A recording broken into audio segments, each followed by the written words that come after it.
ఎందుకురా బాబు అక్కడ? నువ్వు గతంలో ప్రార్థన చేసినప్పుడు ఒక పెద్ద మందిరం ఉండేదా?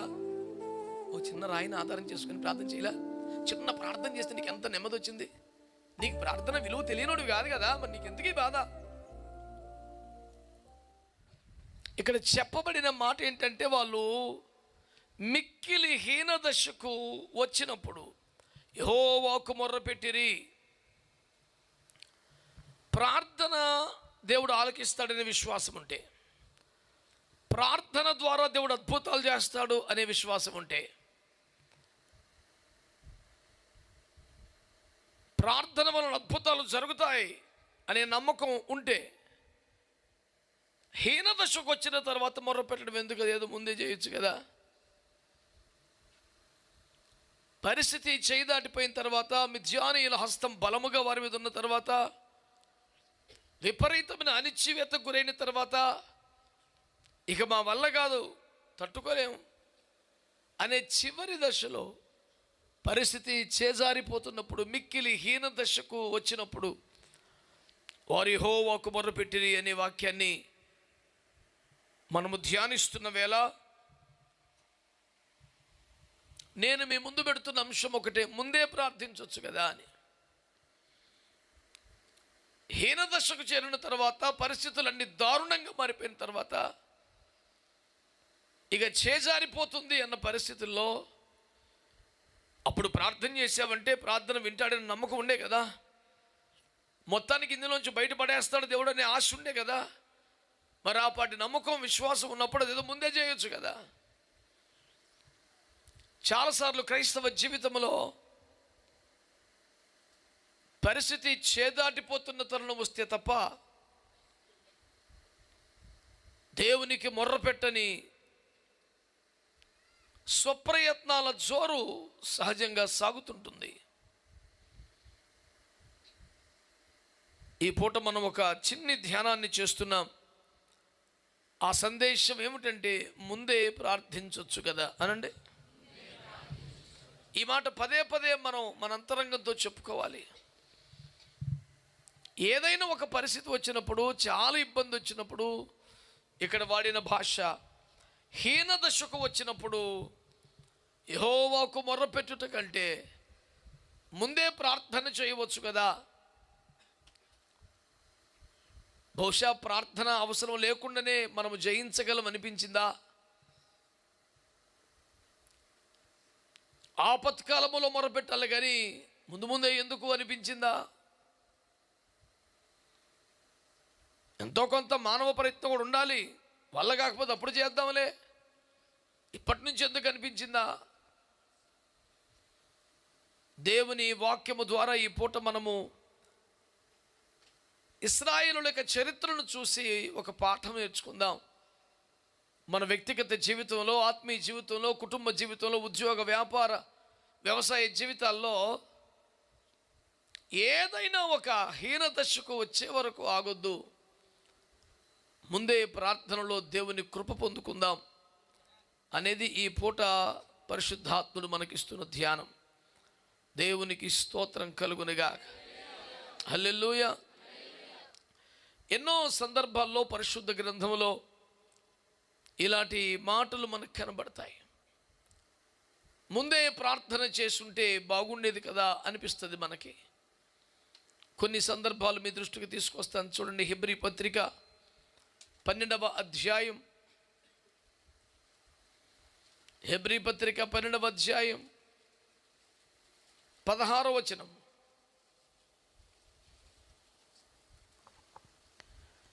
ఒక పూట కూటి కొరకు తన జ్యేష్ఠత్వపు హక్కును అమ్మివేసిన ఏశావు వంటి భ్రష్టుడైనను వ్యభిచారి అయినను ఉండునేమో అనియు జాగ్రత్తగా చూచుకొనుడి.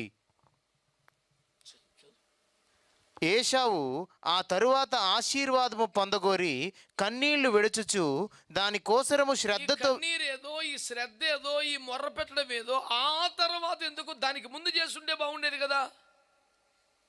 ఏదో బుద్ధి గట్టి తిన్నావు, ఆకలికి తట్టుకోలేకపోయావు, కంగారు పడ్డావు, బలహీన గడియలో నా కూరస్తే చాలు నీకు బుక్కని కంగారు పడ్డావు, జ్యేష్ఠత్వం అంతా కోల్పోయే పరిస్థితి వచ్చినప్పుడు తిరుబోటు చేసుకొని నాకెందుకు లేవా జ్యేష్ఠత్వం తీసుకొని చచ్చిపోతున్నాను కదా అని పిచ్చి మాట్లాడి తీరిగ్గా ఏమంటున్నాడంటే, దానికోసం శ్రద్ధతో కన్నీళ్లతో వెతికాడంట.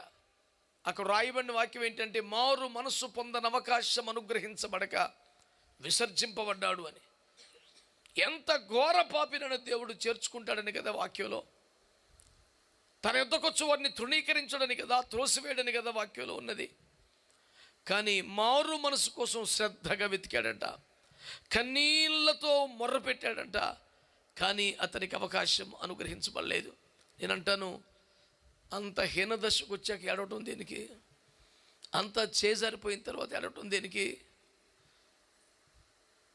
దేవుని వాక్యంలో ఏమని రాయబడింది తెలుసా? ఈ ఏశావు యాకోబుల తల్లిగారి పేరు గుర్తుందా మీకు? మీ మౌనం పాడుగాని ఇదేందిరా, చిచ్చి ఎంత ఘోరమా, అయ్యి బాబోయ్. సండేకుల పిల్లలు చెప్పేస్తారు కదా, ఆమె గర్భవతిగా ఉన్న దశలో తన కలుపు అలసలి వస్తే ఏం చేసింది తెలుసా? యెహోవాను అడుగ వెళ్ళెను అని రాస్తాడు. అంటే ఇంట్లో ఒక పెద్ద మనిషి ఉంటే, అమ్మమ్మో ఎవరో ఉంటే, ఏంటి నాకు ఇలాగవుతుంది అని ఒక మాట అడిగినంత చనువుగా, అంత దగ్గరి సంబంధం దేవునితో కలిగిన వ్యక్తిగా, ఏమిటయ్యా నాకు ఎలాగవుతోందని దేవుణ్ణి అడిగిందట. ఒక మాట మీరు బాగా ఆలోచించమని కోరుతున్నాను. ఆ తల్లిగారి యొక్క అనుభవం ఏంటంటే, ఏ చిన్న ఇబ్బంది అనిపించినా, ఇది కనీసం అర్థం కాకపోయినా, ఏంటి ఇలా తేడాగా ఉంది అనిపించిన వెంటనే దేవుని దగ్గర, తండ్రి ఏంటి ఎలాగవుతుంది నాకు అంటే, ఏం కాదులే బిడ్డ, నీకేం నష్టం లేదు, ప్రమాదం లేదు, 2 జనపదములు నీ గర్భములో ఉన్నాయి అని చెప్తే, అలాగైతే పోన్లే, సంతోషం, హ్యాపీగా వస్తుంది. వారికి ఉన్న ఆత్మీయ అంతస్తు ఎంత గొప్పగా ఉంది. ఏమాత్రం చిన్న అలసడి ఇబ్బంది ఉన్నా దేవుని దగ్గరికి వెళ్ళి అడిగి పరిష్కారం తెలుసుకునే స్థాయి కలిగిన తల్లిదండ్రుల కుటుంబంలో అలాంటి కడుపును పడిన ఈయన మొత్తం సర్వనాశనం అయిపోయిన తర్వాత అప్పుడు తిరిగ్గా మొదలుపెట్టాడు ప్రార్థన. ఈ రోజున ఈ ధ్యానం ద్వారా నేను మీ ముందుకు తేవాలనుకున్నది ఒకే ఒక్క మాట, ముందే ప్రార్థించవచ్చు కదా. ఇంకేమి లేదు ఇందులో, ఎంతసేపు చెప్పినా కదే, దాని గురించే చెప్పాలి. ముందే ప్రార్థించవచ్చు కదా. ఎందుకు ఈ తిప్పలంతా? లోకంలో సామెత ఉంటుంది కదా, చేతులుగా లేక ఆకులు పట్టుకోవడం అని చెప్పేసి అంటుంటారు. కనుక నష్టం జరిగిపోయిన తర్వాత, జ్యేష్ఠత్వాన్ని పోగొట్టుకున్న తర్వాత, అతడు భ్రష్టుడు, వ్యభిచారానికి ముద్రపడిపోయిన తర్వాత, మారు మనస్సు పొందని అవకాశం లేకుండా విసర్జింపబడిన తర్వాత, ఆ ఏడుపుకి విలువ ఏముంటుంది? ఆ ప్రార్థనకి అర్థం ఏముంటుంది? ఇస్కరియోతు కూడా ఏడ్చాడుగా. ఆయన బంధించి తీసుకెళ్ళిపోతుంటే, రకరకాల తీర్పులు విధిస్తుంటే చూస్తే తట్టుకోలేక, అయ్యయ్యో ఎంత పాపిష్టి పని చేశాను అని తీరుబాటుగా అడవటం, ఆ ఘోర సిలువ మరణాన్ని చూసి బాధపడటం బైబిల్లో మనకు కనపడుతుంది.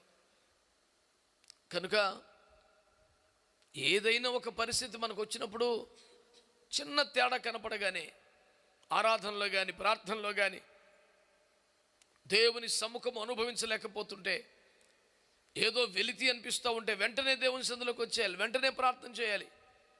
ఆరోగ్య విషయంలో చిన్న తేడా వస్తే వెంటనే డాక్టర్ దగ్గర పరిగెత్తుకెళ్ళి, నాకు నిద్ర పెట్టడం లేదు, ఆకలి పట్టడం లేదు, అరుగుదలలు ఏదో ఒకటి చెప్తారు కదా. అనారోగ్యాలకి సంబంధించి చిన్నదైనా ముందే అప్పుడు వాడతారు, గోటుతో పోయింది గొడ్ల దాకా తెచ్చుకోకూడదు. మరి జీవితాలు ఏమైపోతే, దేవునితో సంబంధం తెగిపోతే, దైవిక అనుభవాలు దూరం అయిపోతే, జ్యేష్ఠుడు భ్రష్టుడైపోతే, దేవుని వద్ద తండ్రి వద్ద ఉన్న స్థానం కోల్పోతే ఎందుకు ఆ జీవితం? ఆ తర్వాత శ్రద్ధగా వెతికిన, మారు మనసు పొందని అవకాశం అనుగ్రహించబడ్డకు విసర్జింపబడ్డాడు అనే మాట అంటే, ఒక దశలో కన్నీరు కార్చిన యాక్సెప్టెన్స్ ఉండదా? మొర్రపెట్టినా ఇక కనికరం దొరకదా? వామో ఆ పరిస్థితి నాకే వస్తే ఎట్లా అనే భయం ఉండద్దా? అందుకొరకే కదా రాశాడు, ఒకవేళ అట్టివాడు మీలో ఉండినేమో జాగ్రత్తగా చూసుకోండి కదా చెప్పాడు. ఒక పక్క స్థాయి పోతుంటే, జ్యేష్ఠత్వం పోతుంటే, అనుగ్రహం పోతుంటే, ఎవడో వచ్చి జ్యేష్ఠుడే కూర్చుంటుంటే, నేనే నా చేజులా నా జ్యేష్ఠత్వాన్ని అమ్మేసుకుంటే ఏడ్చి ఏంటి ఉపయోగం? నీ ఆత్మీయ అనుభవాలు దేవునితో నీకున్న అనుభవాలు, అనుబంధాలు, నీ ఆధ్యాత్మిక స్థాయి కొంచెం పట్టు తప్పుతున్నట్టుగా, దారి తప్పుతున్నట్టు అనిపించగానే నీ గదిలోకి వెళ్ళి తలుపులు వేసుకుని మోకరించి ప్రార్థన చేస్తే చేజారిపోయే పరిస్థితి రాదు కదా. ఇశ్రాయేలులు మిక్కిలి హీనదశకు వచ్చినప్పుడే యెహోవాకు మొర్రపెట్టిరి అనే వాక్యం ద్వారా ప్రభువు మనతో మాట్లాడుతున్న న్యాయాధిపతులు 6:6 నుంచి మిక్కిలి హీనదశకు వచ్చిన తర్వాత మొర్రపెట్టడం కన్నా ముందే ప్రార్థించవచ్చు కదా అనేది. దేవునికి స్తోత్రం కలుగునుగాక. శబ్దం అందరం హల్లెలూయా, హల్లెలూయా. సమూయేలు 2వ గ్రంథము 12వ అధ్యాయం చూడండి. సమూయేలు 2వ గ్రంథము 12వ అధ్యాయం 17వ వచనం. దావీదు ఉపవాసముండి లోపలికి పోయి రాత్రి అంతయు నేలపడి ఉండి బిడ్డ కొరకు దేవుని బతిమాలగా ఇంటిలో ఎన్నికైన వారు లేచి అతనిని నేల నుండి లేవనెత్తుటకు వచ్చిరి. గాని అతడు సమ్మతింపక ఏడుపెందుకి బాబుకి? ఎవరండి? ఏమన్నా చిన్న చిత్తగా మనిషి ఎట్టండ్రా? రోజుకు 3 సార్లు ప్రార్థన చేసేవాడు, 7 సార్లు ఆరాధన చేసేవాడు, పొద్దుగూకల బైబిల్ చదివేవాడు, బ్రతుకులో యెహోవా యుద్ధాలు చేసినోడు, సంపాదించి మొత్తం చర్చికి ఇచ్చేసినోడు, ఏమన్నా భక్తిహీనుడా, దారిపోయే మనిషి, కొత్తగా వచ్చినాడు, అతని గురించి సవగ్గా మాట్లాడటానికి ఏముంది? ఎవరికైనా హక్కు? ఏ స్థాయి ఉన్న భక్తుడండి అయినా 7 రోజులు గోలబెట్టి ఏడు చేస్తుంటే, అసలు కుర్చీ దిగి సాష్టాంగ పడిపోయి ఏడుస్తుంటే, అతని ఇంట్లో ఉన్నవారు కానీ, బాగా నెలవైన వారు కానీ నేల మీద సాష్టాంగ పడిపోయి దొల్లేసి ఏడిచే ఏడుపులో నుంచి కనీసం పైకి లేపడానికి ఎవడో ఎన్ని ప్రయత్నాలు చేసినా వల్ల కాలేదంట. 7 రోజుల్లో పగలు రాత్రులు కనీసం కూర్చోకుండా దేవుని సాన్నిధ్యంలో భయంకరంగా ఎడుతున్నాడే రాత్రి పగల్లో. మళ్ళీ మన మాట ఏంటి చెప్పండి? అదేదో ముందే చేయొచ్చు కదా.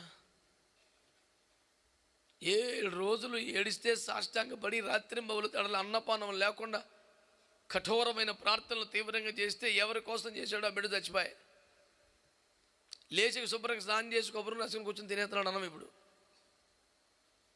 నేనేమంటానంటే అదేదో ముందే ఆడవచ్చు కదా, నేను చెప్పేది అది, ఇంకేమీ లేదు. మీరు అదే 2వ సమూయేలు గ్రంథం 11వ అధ్యాయం 1వ వాక్యం చదవండి. వసంతకాలమున రాజులు యుద్ధమునకు బయలుదేరు సమయమున దావీదు యోవాబును అతని వారిని ఇశ్రాయేలు వారందరినీ పంపగా వారు అమ్మోనీయులను సంహరించి రబ్బా పట్టణమును ముట్టడి వేసిరి. అయితే దావీదు యెరూషలేమునందు నిలిచెను. ఏం పని నీకు? అందరూ ఒక పక్క యుద్ధం చేస్తుంటే, అందరూ ఒక పక్కన పోరాడుతుంటే, అందరూ ఒక పక్కన ప్రాణాలకు తెగించి ఏమండి అమ్మోనీయులతో యుద్ధం చేస్తూ రబ్బా పట్టణాన్ని ముట్టడేసి బీభత్సంగా ప్రయాసపడుతుంటే ఒక్కడు తోడలేడు, ఒక్కడింటి వద్ద ఉండిపోయాడు యెరూషలేములో అయిపోయి. ఏం పని నీకు? నువ్వు సైనికుడివి, సేనాధిపతివి, దేశానికి రాజువి, అదేమో వసంతకాలం యుద్ధం తప్పక చేయాలి, ఇంటి దగ్గర ఎందుకు ఆగిపోయావు?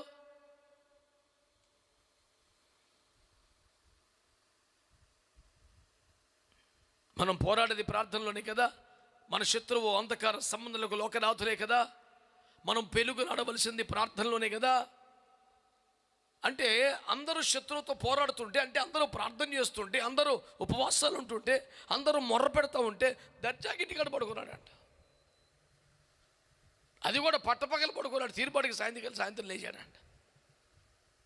యుద్ధం చేయవలసిన, పోరాడవలసిన, పని చేసేవలసిన ఒక గడిలో పడుకుంటే తర్వాత 7 రాత్రులు పడుకుంటానికి ఛాన్స్ లేకుండా పోయిందిగా. ఇప్పుడు విశ్రాంతి తీసుకోవాలి, తీసుకోవాలా? దేశం యుద్ధానికి వెళ్తుంటే, రాజుల యుద్ధమునకు బయలుదేరవలసిన సమయం వాక్యం చెప్తుంటే, నువ్వు రాజువు కదా, నీకేమో యుద్ధం కొత్త? ఎందుకో కొత్తగా ధీమా వచ్చేసింది. ఎలవా, నేను లేకపోతే చేయలేరా, వెళ్ళండి మీరు వెళ్ళండి అని అందరిని పంపేశాడు. ఎల్లోళ్ళందరూ బాగానే కొట్టుకొచ్చారు, ఉన్నోడు ఓడిపోయాడు. యుద్ధానికి ఎల్లోడు ఎవడు ఓడిపోలేదు, అందరూ బ్రహ్మాండంగా యుద్ధం చేశారు. రబ్బా పట్టణాన్ని ముట్టడి వేశారు, అమ్మోనుల్ని సంహరించారు, ఒక పట్టణాన్ని పట్టుకున్నారు.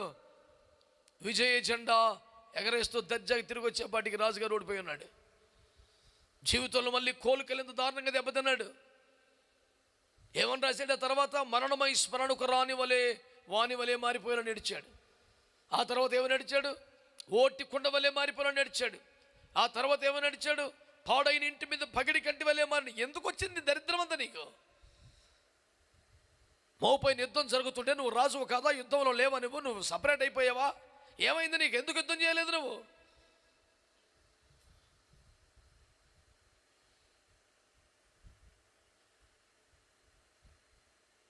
ఇప్పుడు 7 పగలు 7 రాత్రులు నాన్ స్టాప్ కింద పడి కుర్చీలో కూర్చోకుండా, నేల మీద కూర్చోకుండా సాష్టాంగ పడిపోయి ఏడుస్తున్నాడు. రాజ్యంలో కీలక వ్యక్తులు ఎంతమంది వచ్చి లేపిన లేవటంలా.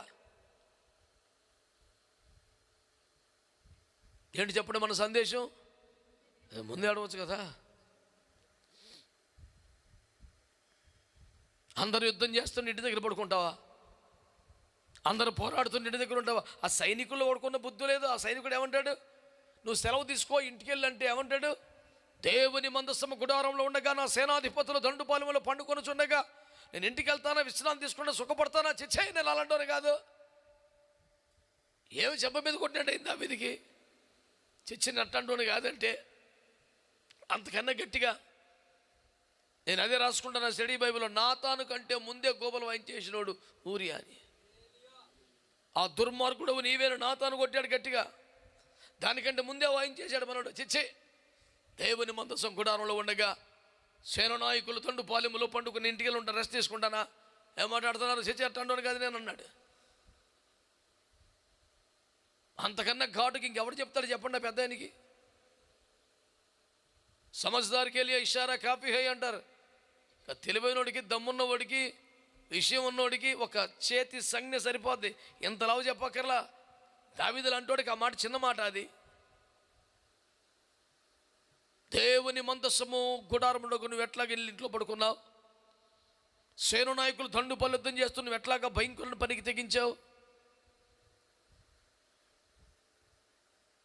సైన్యముతో కలిసి ఉండాలి, యుద్ధము చేస్తూ ఉండాలి, పోరాడుతూ ఉండాలి. నెహెమ్యా గ్రంథంలో ప్రభు అంటాడు, ఎవడు కూడా తన నడుము నుండి ఆయుధము తీసి వేసిన వాని వలె అతిశయింపకూడదు అంటాడు. నడుము నుండి ఆయుధము విప్పివేసిన వాని వలె అంటే యుద్ధం అయిపోయిందని, గెలిచేసామని నడుము కట్టుకుని ఆయుధం తీసి పక్కన పడేసాడు. అంటే ఇంక లేదు యుద్ధం, మనం సాధించాం, మనకు శత్రువు లేడు, ధీమా. ఎవడు కూడా యుద్ధం అయిపోయింది, నేనేం పోరాడక్కర్లా, నాకు ఇంక ఆయుధంతో పని లేదని తన నడుమున ఆయుధము వేసిన వాని వల్లే ఎవడు అతిశయించకూడదని వాక్యం హెచ్చరిక చేస్తుంది. నరుని కాలములు యుద్ధ కాలములు కాదా? ప్రార్థనలో పెనుగులు అడవలసిన కాలం కాదా? రాత్రింబవళ్ళు ప్రార్థనలో పోరాడుచున్న పౌలు గారి సాక్ష్యం ఇవ్వలేదా? ఏం ధీమా వచ్చేసింది? అక్కర్లేదనిపించిందా ప్రార్థన? అందరూ పొరపెడుతుంటే నువ్వు గురు పెడతావా? విగ్రహాలకు పూజ చేసేవారు కూడా మొర పెడుతున్నారు, యోనా మాత్రం నిద్రపోతున్నాడు.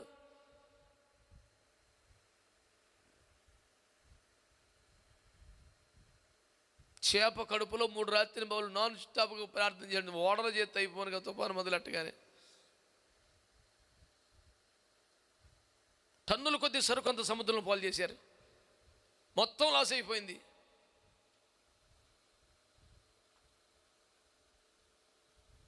అసలు నష్టానికి కారణం ఎదురు 4 తెలిస్తే వేరేగా ఉండదు కోటం. తెలియక తిట్టు వదిలేశారు. ఒరి నిద్రపోతలే, లేచిన దేవునికి ప్రార్థన చేయని మాటతో సరిపెట్టారు. అసలు ఎంత దరిద్రానికి ఇన్ని కోట్ల రూపాయల సరుకు నష్టానికి కారణం ఇతరని తెలిస్తే ఎట్లుండదు వ్యవహారం.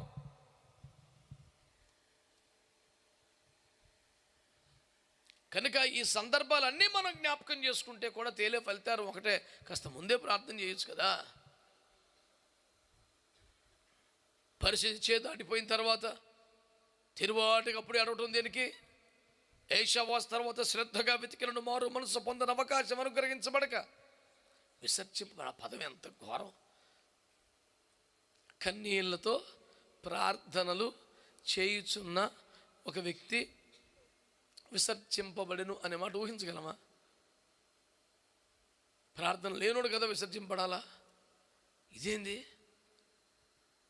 ప్రార్థన చేయాల్సిన సమయంలో నిర్లక్ష్యానికి మూల్యం అది. అంతా బాగున్న టైంలో ద్వితీయోపదేశకుడు 4వ అధ్యాయం అంటాడు, నీకు ఆరోగ్య బలములు ఉన్నప్పుడు నువ్వు యెహోవాను సేవింపలేదు గనుక అన్ని రకములైన బలహీనతలతో నీవి దాడి చేటుకు శత్రువు చేతికి అప్పగిస్తున్నాను అంటాడు. అంతా బాగున్నప్పుడు లెక్కలేనితనం వస్తే పరిస్థితి చాలా కఠినంగా ఉంటుంది. పేతురంతటి పెద్దయ్య గారికి దేవుడు అన్నాడు, నీకు తెలుసు కదా 13 సార్లు అడక నాకు చిరాకు వచ్చేద్దానంటగా మనం రిప్లై ఇస్తే, ఇప్పుడు బాగానే ఉంది నడుస్తున్నావు, రేపొద్దున పెద్ద మనిషి అవుతావు, నీకు ఇష్టం లేని దగ్గరికి ఎవడో ఒకటి తీసుకెళ్ళిపోతాడు, అప్పుడు తెలుస్తుంది నీకు అన్నాడు ఈశ్వరం. పెట్టుబడితాడు బాగానే గట్టిగా మాట్లాడుతున్నావు, ఇప్పుడు నాతోనే సౌండ్ పెంచి మాట్లాడుతున్నావు, మూడోసారి అడిగేపటికి చిరాకు వచ్చేసింది. ఇప్పుడు ఆయన చిరాకు పడలేదని ఈయన చిరాకు పడతావే కదా. ఎలా నీకు తాళం చేతులు ఇచ్చినా మళ్ళీ లోకానికి ఎందుకు వెళ్ళిపోయావు, మళ్ళీ చేపలకి ఎందుకు వెళ్ళిపోయావు, ఒంటి మీద గుడ్డ సోయిలు కూడా తయారైపోయావు, ఒక్క చేప కూడా పట్లని దుస్థితికి వచ్చేసావు, ఇదేనట్రా పని అని ఎడాపెడా వాయించేయకుండా మళ్ళీ పిల్లలారా మీకు ఏమైనా ఉందని వేడివేడి చేపెట్టింత మర్యాద చేస్తే ఉల్టా ఈ బాబు ఆయన మీద తిరగబడిపోయి చిరాకు వచ్చేస్తున్నాడు, వ్యసన పడిపోతున్నాడు, అంటే అసహనం చికాకు ప్రదర్శిస్తున్నాడు. దేవుని ప్రేమ, దేవుని మంచితనం టెంపర్తనానికి కారణమైతే చాలా డేంజర్ సుమా. ఆ పరమగీత కన్య కూడా అలాగే ఆయన మీద జాలి పడిందంట. దేవుడి మీదే జాలి పడిపోయి రేంచుకు వచ్చేసింది వ్యవహారం. కిటికీ సందులో నా ప్రియుని హస్తమును చూచి అతని యందు నా మనసు జాలిగుండెను. నువ్వు జాలి పడిపోయేంత సీన్ అక్కడ ఉండదు, కానీ నువ్వు మెలకువగలిగి మోకరించి తలుపులు తీసి ప్రార్థన చేస్తే నీకేమైనా ఉపకారం జరుగుతుంది. ఎన్ని చెప్పినా మళ్ళీ మాట అదే ముందే అనండి. తెగలిసిపోయి ఉన్నారా, ఓరకట సొత్తకు వచ్చారేంటి? అయ్యయ్యో. అందుచేత దేవుని వాక్యులు ఈ మాటలు మనం సీరియస్గా తీసుకుందాం. ఆ తర్వాత కన్యలతో వెతకేనే కన్నా ఏశావు ముందే ప్రార్థించాల్సింది కదా.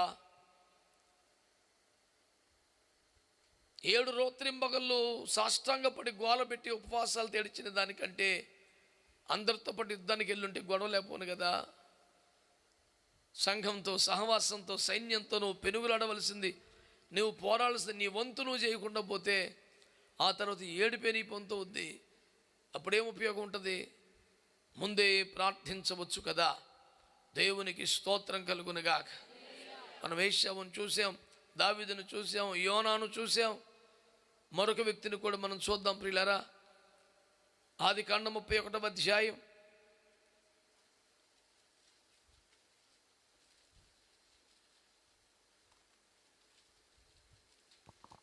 ఆదికాండం 31 40-41 వచనాలు.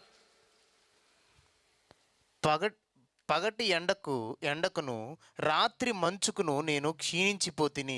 నిద్ర నా కన్నులకు దూరమాయను. ఇది వరకు నీ ఇంటిలో 20 ఏండ్లు ఉంటిని. నీ 2 కుమార్తెల నిమిత్తము 14 ఏండ్లు, నీ మంద నిమిత్తము 6 ఏండ్లు నీకు కొలువ చేసి తిని. అయినను నీవు నా జీతము 10 మారులు మార్చితివి.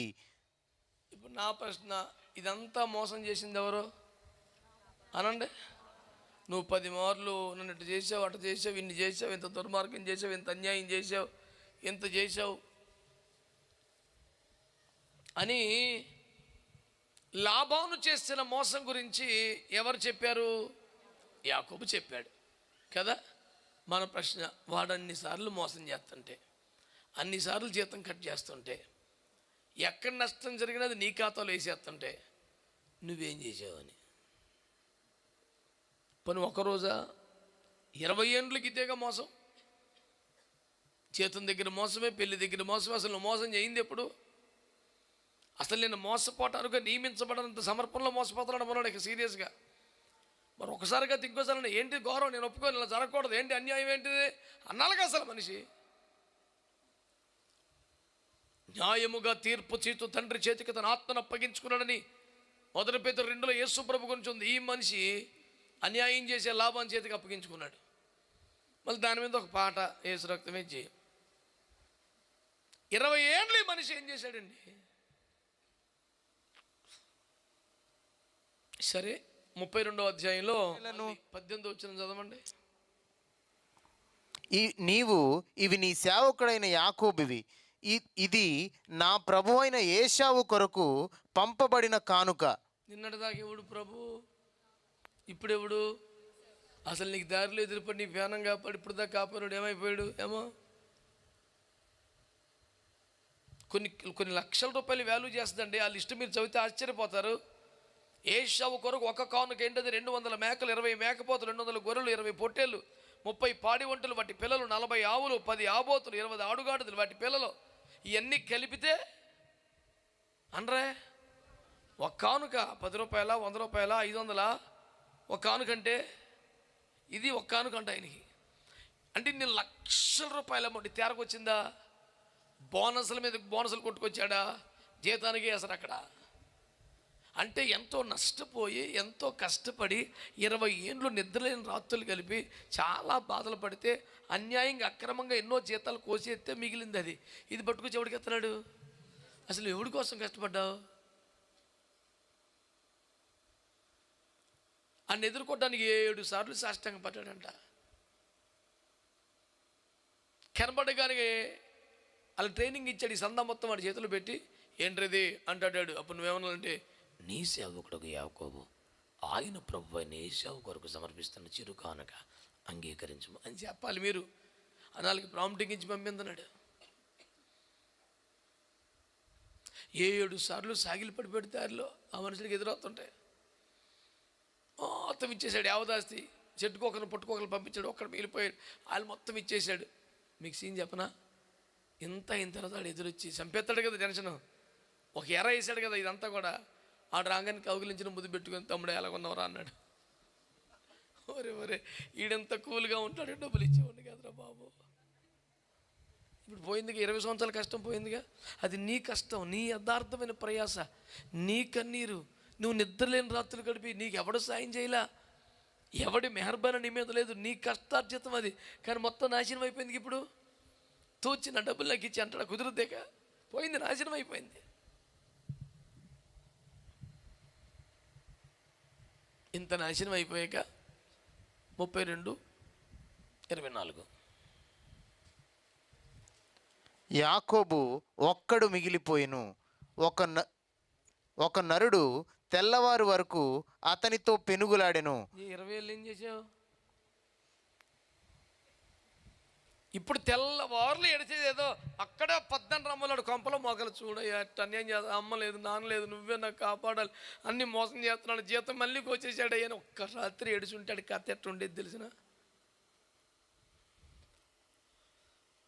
సర్వనాశనం అయిపోయి మన ఈస్ట్ గోదావరి సామెతలకు క్షవరం అయిపోతే కానీ ఎవరు రాలేదు. మొత్తం పోయింది, ఏమి లేదు. ఇప్పుడు ఎడుతున్నాడు కూర్చొని. సో స్టోరీ ఏదైనా మన సారాంశం ఏంటి? అదేదో ముందే ప్రార్థన చేయొచ్చు కదా. ఇంత చిన్న సందేశం అయిపోవటం పెద్ద విశేషం ఏమీ లేదు. చదువుకునే విద్యార్థులు కొందరు చూడండి, ఈ సంవత్సరం అంతా తాగవలసిన టీలు ఒక ఎగ్జామినేషన్ 6 రోజులు తాగేతాడాడు. వాడు పడుకోడు, ఎవరిని పడుకునేవాడు.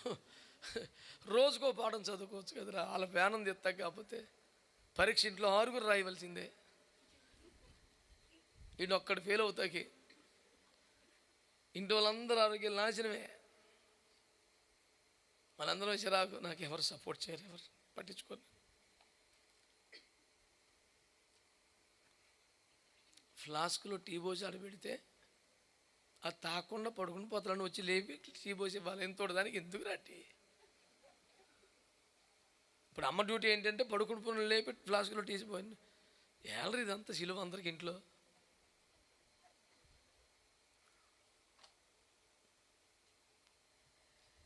చెప్పండి, మన సందేశం ఏంటి?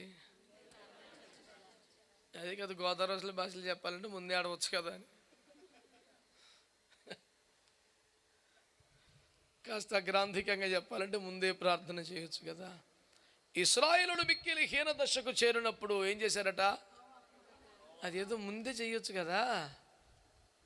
ఇలా నువ్వు ఎందరి జీవితాలు తీసుకుంటావు చెప్పండి? ఇంకెన్ని జరగాలి? ఇంకెంత నష్టం జరగాలి? ఓ క్రమబద్ధమైన ప్రార్థనా జీవితం ఉంటే, ఓ క్రమశిక్షణ కలిగినటువంటి సంఘ సహవాస క్రమాలు ఉంటే, అనుదిన వాక్య ధ్యానం, ప్రార్థన, సువార్త ప్రకటన, సంఘ పరిచర్య ఒక లెక్కలో ఉంటే అంత బాగుంటుంది. 20 సంవత్సరాలు, నేను అదే అంటాను, 20 సంవత్సరాలు నిద్రలేని రాత్రులు గెలిపాడంటే అర్థం ఏంటి? మనోడు నిద్ర కాయటం అలవాటే. నిద్ర కాపుకెళ్ళిన పరిస్థితి కాదు. 20 ఏళ్ళు ప్రాక్టీసు. నిద్రలేని రోజులు బతికేస్తాడు కానీ ప్రార్థన మట్టి చేయడు. 20 సంవత్సరాలు ఏం చేసావు నువ్వు నిద్ర లేకుండా? బాధపడ్డాడు అంతే. పగలు ఎండకెంటాడు, రాత్రి మంచు నిద్ర లేదు, అలా కూర్చుని ఉంటాడు. ఎక్కడ? ఆ పశువుల కొట్టంలో, గొర్రెల మందల మధ్యలో ఆ సువాసన పరిమళ ధూపం ఉంటుంది అక్కడ. ఎందుకురా బాబు అక్కడ? నువ్వు గతంలో ప్రార్థన చేసినప్పుడు ఒక పెద్ద మందిరం ఉండేదా? ఓ చిన్న రాయిని ఆధారం చేసుకొని ప్రార్థన చేయలే? చిన్న ప్రార్థన చేస్తే నీకు ఎంత నెమ్మది వచ్చింది. నీకు ప్రార్థన విలువ తెలియనోడు కాదు కదా, మరి నీకు ఎందుకు ఈ బాధ? కడకొచ్చాక ఆడు చెప్తున్నాడు, ఎవరో మోసగాడు, వాళ్ళ మామగారు చెప్తున్నాడు, నిన్నటి రాత్రి మీ దేవుడు నా కళ్ళకు రే ఆడు జోలికి వెళ్ళకు, నా కుమారుడు అని చెప్పాడు, లేకపోతే చంపేది నీ బయటికి అన్నాడు. పోను అప్పటికైనా అప్పర్ హ్యాండ్ తీసుకుని ఏమైనా చేస్తున్నాడా? చూసామన్నా దేవుడు గొప్ప దేవుడు, ఇప్పటికైనా జాగ్రత్త అన్నాడు. అప్పటికీ సౌండ్ లేదు మనిషికి.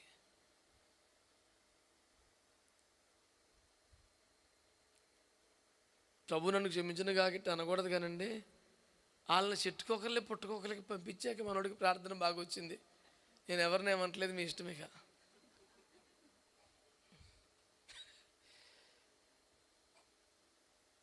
అసలు వెళ్ళిపోయాడు, ఇప్పుడు వెళ్ళిపోయాడు, 20 సంవత్సరాల క్రితం వెళ్ళిపోయాడు సార్.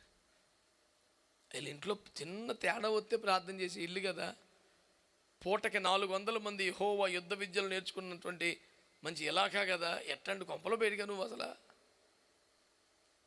ఎలాంటి అనుభవాల్లో పెరిగావు నువ్వు అసలు?